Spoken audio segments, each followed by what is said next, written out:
प्यारे बच्चों, वेरी नमस्कार टू ऑल ऑफ यू। कैसे आप सब लोग अच्छी तरह से अपनी पढ़ाई कर रहे होंगे और साइंस को भी थारली एंजॉय कर रहे होंगे। और इसी इंटेंशन के साथ आज का हम लोग अपना टॉपिक स्टार्ट करते हैं। आज हम लोग पढ़ेंगे कि जब हम लोग साइंस पढ़ते हैं तो साइंस पढ़ते वक्त हमको किन चीज़ों का ध्यान रखना चाहिए, और साइंस को पढ़ने के लिए हमें कैसी अप्रोच हो वो हमने पहले पढ़ दिया है। तो साइंस में हम लोग कैसी टेक्निक यूज़ करते हैं और किन बातों का ध्यान रखते हैं, इस पर फोकस करेंगे। ठीक है, तो चलो देखते हैं कैसे पढ़ते हैं हम लोग साइंस। सबसे पहले मान लो मेरे पास साइंस है जिसको हम लोग नेचर कहते हैं, और नेचर की स्टडी ही है मोस्टली साइंस, हमें पता है, जिसको हम लोग फिजिक्स भी कहते हैं, है ना। अब जो फिजिक्स है हमारे पास, हम इसको पढ़ने जा रहे हैं। तो सबसे पहले जब हम फिजिक्स को पढ़ने जाते हैं तो किसी भी टॉपिक को चुनने से पहले जिसे हम टॉपिक कहते हैं वो होता है हमारे पास इशू, कि अब हम लोग पढ़ने जा रहे हैं तो बताओ भाई कौन से ऑब्जर्वेशन पे हम लोग अपना फोकस करेंगे। इशू का मतलब होता है कि हमारी जो है वो प्रॉब्लम क्या है, कि किस विषय को हम लोग डिस्कस करेंगे, कौन सी नेचुरल प्रोसेस है जहाँ ऐसी एक्टिविटीज पे हम लोग फोकस करेंगे। ठीक है, जब ये हमारे पास प्रॉब्लम आती है तो हम उस प्रॉब्लम के बारे में अपना जो है वो स्टेटमेंट देते हैं। ठीक है, कि प्रॉब्लम है क्या, तो वो हम लोग बताते हैं। एग्जाम्पल तौर पे हम मान लो कोई हमें कहता है कि पृथ्वी जो है उसकी शेप स्पेरिकल है, तो ये हमारे पास एक स्टेटमेंट है। कि मान लो हम लोग कहते हैं कि जो स्टेटमेंट है कि अर्थ जो है हमारे पास, earth is a spherical planet. कि मान लो हमारे पास ये एक स्टेटमेंट आती है कि अर्थ जो है एक स्फेरिकल प्लेनेट है। अब हमने इस स्टेटमेंट को चेक करना है कि ये सही है कि सही नहीं है। तो फिर हम लोग स्टेटमेंट के ऊपर अपने जो है तर्क देते हैं, और जो हमारे तर्क रहते हैं वो इन तरीके से हो सकते हैं। देखो, पहला तर्क क्या है कि जो हमारा तर्क है वो ट्रू हो सकता है, दूसरा जो है ये फॉल्स हो सकता है, और तीसरा है ये मे भी हो सकता है। जहां हम लोग क्या करते हैं कि एजम्पशंस कर लेते हैं, एज्यूम कर लेते हैं कि मान लो ये है ना। एजम्पशन का मतलब होता है कि हमारे पास सेल्फ एविडेंट तो नहीं, लेकिन ये हमने प्रूफ नहीं कर रखा, लेकिन हमने फिर इसको मान लिया कि मान लो ये ट्रू है, लेकिन इसको प्रूफ नहीं कर रखा। ठीक है, मे बी, और जो हमारे पास ये एजम्पशन है ये हमारी इमेजिनेशन है कि नहीं। इस इमेजिनेशन पे फिर हम आगे वर्क करते हैं। ट्रू एंड फॉल्स, कोई स्टेटमेंट ट्रू होगी, जब फॉल्स होगी वो हमें कैसे पता चलता है, वो पता चलता है हमें आर्ग्यूमेंट पे, है ना। हम आर्ग्यूमेंट्स देते हैं उसके ऊपर। वो जो आर्ग्यूमेंट्स होते हैं वो आर्ग्यूमेंट्स हमारे पास जो हैं वो तीन किसी से हम लोग थ्री टाइप का स्टेप अप्लाई करते हैं। पहले होता है हमारे पास क्लेम, फिर होता है हमारे पास रीजन, और फिर होता है हमारे पास एविडेंसेस, है ना। हम लोग अपने आर्गुमेंट्स में इन तीन चीजों का इस्तेमाल करते हैं। क्लेम का मतलब है कि ये स्टेटमेंट है ये इसके फेवर में बात है या इसके अपोजिट बात है। ये बात ऐसी हो भी सकती है कि नहीं हो सकती, जहां है या नहीं है। तो ये हमने क्लेम जो उसमें कर दिया, अपना ओपिनियन जो है वो दे दिया। उसके बाद जो हमने अपना ओपिनियन दे दिया, जो हमारा ओपिनियन है जो इसके फेवर में है, जहां इसके अपोजिट है कि हम उस बात को मान रहे हैं कि नहीं मान रहे। रीजन होता है कि फिर हमने अपने लॉजिक देने होते हैं कि जो हमने फेवर किया है, जहां अपोजिट किया है, वो क्यों किया है। और जो रीजन देते हैं वो एविडेंस के साथ होने चाहिए, फैक्ट्स के साथ होने चाहिए, है ना, फिगर के साथ होने चाहिए, टेस्टेड नॉलेज के साथ होने चाहिए, कि जो नॉलेज हमने पहले टेस्ट कर दिया है उसके बेस पे होना चाहिए। अगर हम अपना आर्गुमेंट्स अपनी उस स्टेटमेंट पे इस तरीके से रखें कि जहां तो ये स्टेटमेंट ट्रू हो जाएगी, जहां तो ये फॉल्स हो जाएगी, है ना। क्योंकि हमने जो भी अपना आर्गुमेंट देना है वो बिल्कुल एविडेंस के ऊपर लॉजिकल रीजनिंग के साथ, और हमने बीच वाला रास्ता नहीं चुना जहां वो स्टेटमेंट है जहां वो नहीं है। जब ये पूरा अपना प्रूव कर देगी तो हमारे पास जो हमें एग्जैक्ट नॉलेज इसके बारे में मिल जाएगा कि ये ट्रू है जहां फॉल्स है। फॉल्स होगा तब भी हमारे पास वो नॉलेज मिल जाएगा, पता चल जाएगा कि पृथ्वी स्फेरिकल नहीं है। और ट्रू होगा तो तभी पता चल जाएगा। अब ट्रू होगा तो ट्रू जो है हमारे पास दो किस्म के हो सकते हैं, है कि नहीं। एक होते हैं यूनिवर्सल ट्रूथ, एक होते हैं यूनिवर्सल ट्रूथ, और दूसरे होते हैं प्रूव्ड ट्रूथ। जो ट्रूथ जो हमने प्रूव किए हैं, जैसे थ्योरम रहती है, थ्योरम को हमने प्रूव किया होता है एक्सियम इस्तेमाल करके, जहाँ जो पहले प्रीवियसली प्रूव्ड स्टेटमेंट है उसके आधार पे वो हमारे पास प्रूव ट्रूथ होता है। हम कहते हैं कि थ्योरम हमारे पास एक ऐसी स्टेटमेंट है जिसको हमने प्रूव कर रखा है भाई पास्टुलेट एक्सियम इस्तेमाल करके, जहाँ प्रीवियस प्रूव्ड स्टेटमेंट को इस्तेमाल करके। तो अब ये देखो, ये भी हमारे पास नॉलेज आ गया। अभी यूनिवर्सल ट्रूथ है तो ये दो किस्म के होते हैं, एक होता है हमारे पास एक्सियम और एक होता है हमारे पास पास्टुलेट। एक्सियम जो है ये यूनिवर्सल ट्रूथ है। यूनिवर्सल ट्रूथ का मतलब है कि ये पूरे यूनिवर्स में एक्सेप्ट है। ये नहीं है कि यहाँ अर्थ पे कुछ हो रहा है कि दूसरे प्लेनेट पे कुछ होगा। हमारे पास ये पूरे यूनिवर्स में जो एक्सियम है ये ट्रूथ कहता है 2+2=4, ये यूनिवर्सल ट्रूथ हमें पता है। हम कहते हैं कि कोई इक्वेशन है, उस इक्वेशन की दोनों तरफ सेम वैल्यू को ऐड कर दें, सेम वैल्यू को सब्ट्रैक्ट कर दें, मल्टीप्लाई करें, सेम से डिवाइड करें, वो इक्वेशन सेम रहती है। यूनिवर्सल ट्रूथ है थ्रू यूनिवर्स में ना, तो इसे एक्सियम कहते हैं। और पास्टुलेट जो होता है ये भी सेल्फ एविडेंट ट्रूथ होता है, लेकिन हम लोग मेजोरिटी में इसको क्या करते हैं, ज्योमेट्री में ही इस्तेमाल करते हैं। जैसे हम लोग कहते हैं कि two parallel lines have always equal distance of separation, है ना, 2 point always have one straight line. ये जो है हमारे पास ऐसे ट्रूथ जो है वो हम हमारे पास पास्टुलेट्स आते हैं। अब देखो हमारे पास एक्सियम है, पास्टुलेट्स है और प्रूव ट्रूथ है और फॉल्स। ये जो पूरा नॉलेज है हमारे पास, ये जो नॉलेज है, क्योंकि अब ये जो नॉलेज है हमारे पास एक्सियम और पास्टुलेट्स या प्रूव्ड ट्रूथ या फॉल्स स्टेटमेंट जो है, ये हमारे पास एक सेट ऑफ रूल्स बन जाता है। ये सेट ऑफ रूल्स बन गया है, जो सेट ऑफ रूल्स है, और हम इस सेट ऑफ रूल्स को इस्तेमाल करके ये जो हमारे पास सेट ऑफ रूल्स है, ये हमारे पास जो नॉलेज है, ये हमारे पास नॉलेज एक्वायर्ड है और प्रूव नॉलेज है। इस नॉलेज का इस्तेमाल करके हम लोग जो है अपनी इमेजिनेशन को एक्सप्लोर करते हैं, है ना। जैसे हमने कहा कि जो हमारी इमेजिनेशन है जिसमें मे बी का चांस था या अजम्पशन थी, उसको भी हम लोग ट्रू फॉल्स तक ले आते हैं। ये हमारे पास जो है ये एग्जैक्ट नॉलेज है। ये हमारे पास जो है एग्जैक्ट नॉलेज का मतलब है कि ये हमारे पास एक्वायर्ड किया हुआ नॉलेज है, और वो नॉलेज को जो हमने रूल्स बनाए हुए हैं, जब पैटर्न बनाए हुए हैं, उन रूल का इस्तेमाल करके हम लोग इस इमेजिनेशन पे वर्क करेंगे। हम लोग जो ग्रेट साइंटिस्ट हैं वो हमेशा यही मानते हैं कि जो ट्रू नॉलेज, जो एक्वायर्ड नॉलेज है, वो इतना इम्पोर्टेंट है अच्छे लाइफ जीने के लिए, लेकिन इतना पावरफुल नहीं है जितनी इमेजिनेशन पावरफुल है, क्योंकि ये इमेजिनेशन हमें यूनिवर्स को अनरेबल करने में बहुत हेल्प करती है। और विद द हेल्प ऑफ जो प्रूव नॉलेज है उसी से हम लोग करते हैं। इस सेट ऑफ रूल जो है हम इसको मैथमेटिक्स कहते हैं, और ये मैथमेटिक्स सेट ऑफ रूल्स है, ये पूरे यूनिवर्स में एप्लीकेबल है। इसलिए अभी सेट ऑफ रूल्स है, इन रूल्स को फॉलो करके हम लोग अपनी एक्सप्रेशन बनाएंगे और इसको एज ए लैंग्वेज यूज करेंगे। तो इसलिए मैथमेटिक्स जो है हम उसको ये भी कहते हैं, ये हमारे पास क्या है, यूनिवर्सल लैंग्वेज है।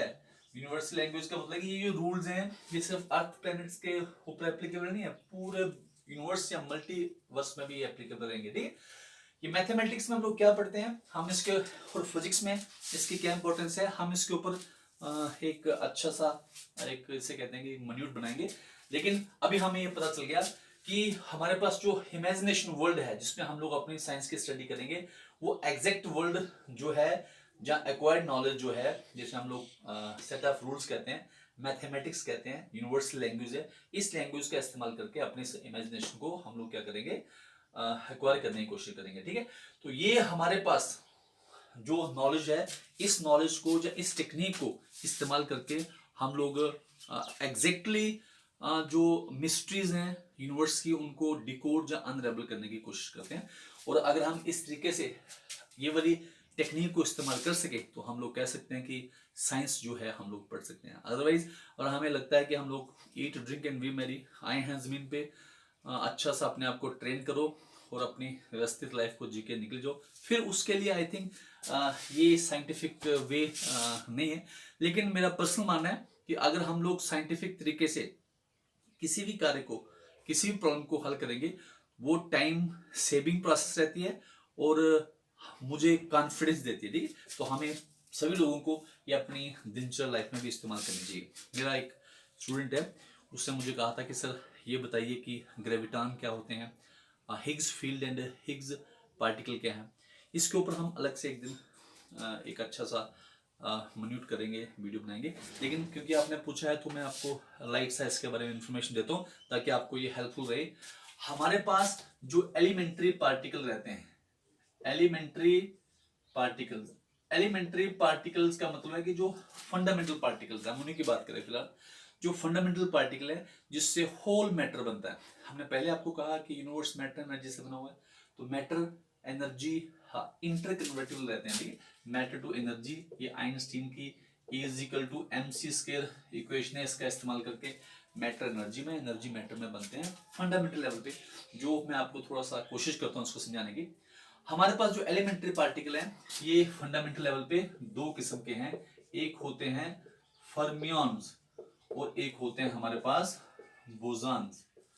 ये फर्मियॉन जो है हमारे पास, ये फर्मी फर्मी डायरेक्ट स्टैटिस्टिक्स है, स्टैटिस्टिक्स है, उसका इस्तेमाल करते हैं। और ये जो बोसॉन है ये बोस आइंस्टीन हमारे पास स्टैटिस्टिक्स है, उसको इस्तेमाल करते। पार्टिकल को हमने अरेंजमेंट की क्लासिफाइड किया होता, अलग अलग प्रॉपर्टी देखे। हमारे पास एलिमेंट्री लेवल पे जो पार्टिकल के होते हैं उनकी ये चार मेन प्रॉपर्टी हमें आनी चाहिए। सबसे पहला होता है उसका मास क्या है, दूसरा होता है उसका इलेक्ट्रिक चार्ज क्या है, और तीसरा होता है उसकी स्पिन क्या है, और चौथा होता है उसकी लॉन्गेविटी क्या है। लॉन्गेविटी का मतलब होता है कि उसकी लाइफ टाइम कितना है, उसकी एज क्या है। इन चारों प्रॉपर्टी को यूज करके हमने पार्टिकल को क्लासिफाई किया होता है। और ये दो किस्म की क्लासिफिकेशन है, fermions and boson. Fundamental level पे जो फर्मियंस होते हैं ये हमारे पास दो किस्म के हैं। एक होता है हमारे पास लेप्टॉन्स और एक होते हैं हमारे पास क्वार्क्स। ये फंडामेंटल है, इनसे सारा मैटर जो है बनता है। लेप्टॉन जो है उसमें हमारे पास इलेक्ट्रॉन आता है, म्यूऑन आता है, टॉ होते हैं, ठीक है। फिर इसका इलेक्ट्रॉन न्यूट्रिनो होता है, म्यू न्यूट्रिनो होता है, फिर टॉ न्यूट्रिनो होता है। इन एलिमेंट्री पार्टिकल के एंटी पार्टिकल होते हैं जो बाद में हम लोग वीडियो में समझेंगे वो क्या है, ठीक है। तो ये हमारे पास 6 जो है ये लेप्टॉन है और 6 क्वार्क्स रहते हैं हमारे पास। अप, डाउन, चारम, स्ट्रेंज, टॉप और बॉटम, ये हमारे पास 6 जो है क्वार्क रहते हैं। ये हमारे पास जो लेप्टॉन है ये स्टेबल पार्टिकल है लगभग, और ये जो क्वार्क्स होते हैं ये स्टेबल नहीं होते, इसलिए ये क्वार्क जो है मिलके कंपोजिट पार्टिकल बनाते हैं जिनको हम लोग हाइड्रॉन कहते हैं, हाइड्रॉन कहते हैं, ठीक है, जिनको हम लोग हाइड्रॉन कहते हैं। और ये हाइड्रॉन कंपोजिट पार्टिकल हैं। ये हाइड्रॉन भी फिर हमारे पास दो किस्म के होते हैं, ये होते हैं बैरियॉन्स और ये होता है हमारे पास मेसॉन्स। मेसॉन बैरियॉन्स 3 या 3 से ज्यादा 8 नंबर क्वार्क के कॉम्बिनेशन से बनते हैं। मेसॉन 2 क्वार्क से बनते हैं, क्वार्क एक एंटी क्वार्क से। इसके ऊपर बाद में कभी हम लोग स्टडी करेंगे। लेकिन ये एलिमेंट्री लेवल पे हमारे पास क्या है, पार्टिकल्स हैं। और क्योंकि हमारे पास 4 फंडामेंटल, ये जो फर्मी डायरेक्ट स्टैटिस्टिक्स है इसमें दो दो मेन बातें, वो क्या है, पहली कि ये फर्मी डायरेक्ट स्टैटिस्टिक्स क्या करती है कि इसमें जो स्पिन होती है वो हाफ इंटेग्रल मल्टीपल होती है। हाफ इंटेग्रल मल्टीपल मतलब है 1/2 h क्रॉस जहाँ integral multiple of this number. और ये हमारे पास पाली एक्सक्लूजन प्रिंसिपल को इस्तेमाल करती है कि कोई भी 2 आइडेंटिकल पार्टिकल का सेम क्वांटम स्टेट नहीं हो सकती, ठीक है। और जो बोसॉन होते हैं वो कहते हैं कि जो स्पिन है वो 0 जहाँ इंटेग्रल मल्टीपल रहती है 1 2 3 4, ठीक है। और वो हमारे पास, अब हमारे पास बेसिक लेवल पे ये जो 12 पार्टिकल्स हैं एलिमेंट्री पार्टिकल, बोज एलिमेंट्री पार्टिकल वो होते हैं जिनको हम लोग फोर्स कैरियर कहते हैं। हम इनको फोर्स कैरियर भी कहते हैं। फोर्स कैरियर का मतलब है कि ये फोर्स को एक पॉइंट से दूसरे पॉइंट के बीच में लगाती हैं। जैसे हमारे पास 4 फंडामेंटल फोर्स हैं। हमारे पास फोर्स है कि इलेक्ट्रोमैग्नेटिक फोर्स, ये फंडामेंटल फोर्स जो 4 उनमें से एक इलेक्ट्रोमैग्नेटिक फोर्स होती है। एक होती है वीक न्यूक्लियर फोर्स, एक होती है strong nuclear force, strong nuclear force, ये दोनों फोर्स से जो है। और एक होती है हमारे पास ग्रेविटेशनल फोर्स, एक होती है ग्रेविटेशनल फोर्स। हमारे पास जो एक्सचेंज पार्टिकल है कि कोई भी दो चार्ज पार्टिकल एक दूसरे को इंटरेक्ट करते हैं तो जो फोर्स लगाने के फंडामेंटल पार्टिकल रहते हैं उनको हम लोग कहते हैं फोटॉन। ये हमारे पास रहते हैं फोटॉन। और जो वीक न्यूक्लियर फोर्स होती है उसमें हमारे पास W and W plus minus G bosons कहते हैं इनको हम लोग, कि यही पार्टिकल होते हैं जो बीटा डिके के लिए रिस्पॉन्सिबल और एंटी न्यूट्रिनो पार्टिकल की इंफॉर्मेशन बनती है यहाँ से। ठीक है, स्ट्रॉन्ग न्यूक्लियर फोर्स में हमारे पास ग्लूऑन होते हैं कि जो न्यूक्लियस के बीच में प्रोटॉन न्यूट्रॉन्स को अट्रैक्ट करवाते हैं। ठीक है, अब जो ग्रेविटेशन फोर्स है इसके लिए हमारे पास क्वांटम लेवल पे, बेसिक लेवल पे कोई पार्टिकल नहीं है हमारे पास। ठीक है, लेकिन हमारी जो हिपोथेटिकल कंसेप्ट है वो मानता है कि हमारे पास ये एक ऐसे ग्रेविटॉन्स होते हैं जो एक मास बॉडी दूसरे मास बॉडी को बांधने में काम करते हैं। और क्योंकि ये अभी हिपोथेटिकल पार्टिकल है, पहले ये सारे भी हिपोथेटिकली थे, लेकिन हमारे नॉलेज ने, हमारी जो जो टेक्निक है उसको इस्तेमाल करके हमने इनके एग्जिस्टेंस को पा दिया है। अब जो ग्रेविटॉन है क्वांटम लेवल पे ये माना जाता है कि दो बॉडी के बीच में जो फोर्स ऑफ अट्रैक्शन है वो ग्रेविटॉन के एक्सचेंज से होती है। और स्ट्रिंग थ्योरी जो है जो कहती है कि हमारे पास स्ट्रिंग रहती है ओपन एंड क्लोज स्ट्रिंग, और जो क्लोज स्ट्रिंग, ओपन स्ट्रिंग तो एक ही यूनिवर्स में ट्रैप होकर रहती है, और जो क्लोज स्ट्रिंग है वो एक यूनिवर्स से दूसरे यूनिवर्स पे भी जाती है, और वही रिस्पॉन्सिबल हो सकती है इस ग्रेविटॉन फोर्स के लिए। वो हम लोग कभी स्ट्रिंग थ्योरी में देखेंगे। तो ये ग्रेविटॉन एक हिपोथेटिकल पार्टिकल है जो फोर्स कैरियर का काम करता है दो मास बॉडी के बीच में, जो बॉडी में ग्रेविटेशनल अट्रैक्शन का को क्रिएट करवाती है। कभी हम इसके ऊपर डिटेल में पढ़ेंगे। अब हमारे पास आता है कि हिग्स पार्टिकल क्या है। ये हमने पूछा कि ये हिग्स पार्टिकल क्या है या हिग्स बोसॉन्स क्या है और हिग्स फील्ड क्या है। देखो ये हमारे पास एक हाई लेवल का कंसेप्ट है, लेकिन फिर भी मैं थोड़ी सी कोशिश करता हूँ आपको समझाने की। हिग्स बोसॉन जो होते हैं हमारे पास, पहले हिग्स फील्ड को देखते हैं। हमारे पास ये जो दो बॉडी है इसके बीच में जो मुझे खाली जगह दिख रही है, एक्चुअली वो खाली नहीं होती, उसमें बड़े सारे फील्ड रहते हैं। और वो जो फील्ड है वो वेव की तरह जो है शो करते रहते हैं और एक दूसरे के साथ जो है इंटरेक्ट भी करते रहते हैं। हमारे पास जो फील्ड है, फील्ड की जो एक्साइटेशन स्टेट रहती है कि हम फील्ड को एक्साइट करें। बाकी जितने भी फील्ड हैं वो थ्रू आउट यूनिवर्स यूनिफॉर्म नहीं होते, कहीं उनकी एक्साइटेशन प्लेस होता है, कहीं वो जीरो लेवल पे रहते हैं। लेकिन हमारे पास जो हिग्स फील्ड है ये ऐसा फील्ड है जो पूरे यूनिवर्स या मल्टीवर्स यूनिवर्स में बिल्कुल एक जैसा रहता है, और उसकी जो जिसे कहते हैं कि एक्साइटेशन स्टेट सभी पॉइंट पे एक्टिव रहती है। अब हमारे पास जैसे इलेक्ट्रॉन हो गया तो ये इलेक्ट्रॉन फील्ड से क्रिएट हुआ है, जैसे फोटॉन हो गया इलेक्ट्रोमैग्नेटिक फील्ड से हुआ है, ऐसे ग्रेविटेशन फील्ड से हुआ है। तो ये जितने भी फील्ड हैं, जब हम इन फील्ड को बाहर से एनर्जी देते हैं, उस एनर्जी से जो एक्साइटेशन पॉइंट रहते हैं उस फील्ड के, वहां से एक्साइटेशन होकर पार्टिकल क्रिएट होते हैं। और हमारे पास चाहे इलेक्ट्रॉन हो चाहे दूसरे एलिमेंट्री पार्टिकल हो, वो ऐसे ही एक्साइटेशन से क्रिएट हुए होते हैं। एनर्जी देने से पार्टिकल क्रिएट होता है और एनर्जी निकालो वो फिर उसके बाद क्या होता है, डिके हो जाता है।